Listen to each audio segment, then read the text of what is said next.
Full disclosure, a review copy of this game was provided to me either by its publisher or development team. Outriders. There's some potential here. I love Outriders, but there's definitely some things that stop me from loving it as much as I could. This is a third-person cover-based shooter that can be played both solo and online with up to 3 players. I stuck to this game's campaign solo, and it took me about 14 hours to get through. The game starts with you creating your own character, and the story here, well, it might as well not even exist. I couldn't tell you anything. I couldn't even tell you how the game ends if I wanted to. Basically, a storm happens, you're frozen, you're unfrozen 20 years later, Futurama style, and you come out and want to shoot stuff. The gameplay here is super fun and addictive, most of the time. Think Gears of War meets Mass Effect meets The Division. Obviously, Outriders feels nowhere near as polished and detailed as those games, but for a first attempt in a series, this is a really good one. Something unique here that has promise but major issues is the tier system. Instead of choosing a difficulty, the game gets harder as you progress. Easy, normal, hard, expert, and so on.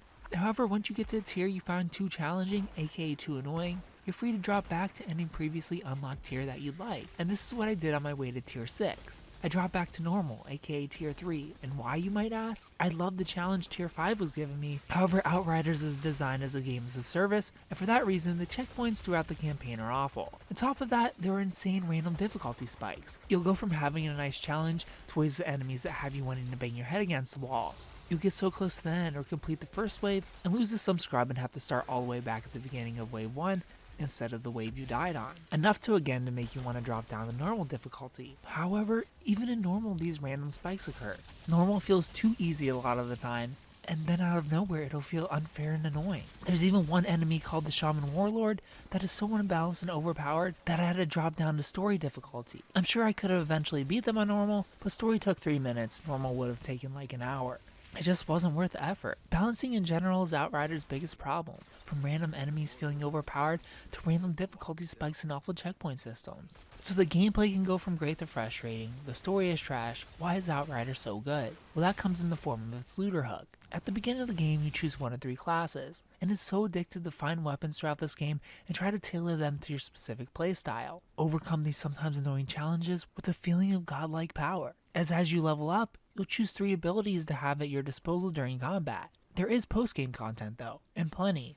The story mode is essentially you getting your character ready for the online bits, even though of course you can play through the story with friends. But after the game is where leveling up your tier really starts to matter. This is where you'll be challenging yourself and unlocking new areas and collecting all these fallen pods. I however personally found the actual world of Outriders to be pretty lackluster and uninteresting.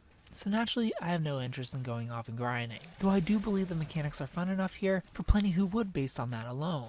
Outriders again has potential as a series. Would I play Outriders 2? Yes, as again, I love the gameplay hook and I'd love a sequel that balances everything out. Am I clamoring for Outriders 2? No. Again, the story and world are lacking, and I'm not quite sure how the team over at People Can Fly can fix it. Sadly, Outriders right now is a game you play solely for its gameplay. The good news is that gameplay is pretty good. I give Outriders a 7.5 out of 10. If you played Outriders, tell me what you thought about it down in the comment section below. If you haven't played it, tell me if you plan on picking it up. Thumbs up. If you like to give it a subscribe to the channel, follow me on Instagram at Superkengaming. Thanks for watching, and of course, stay beautiful. You need to drink, you stupid bitch. You thought that video was good? Ha! You should probably watch this video, the very video that's on your screen right now, that YouTube hand-selected for you. Out of all my thousands of videos, this is the one that I want you to watch next. And make sure you're subscribed, because I'm not a genie or anything, but I'm pretty sure you get 42 years of bad luck if you made it this far into my video and you're not subscribed. You don't have to subscribe. I'm just looking out for you. I'm just looking out for your luck and your life.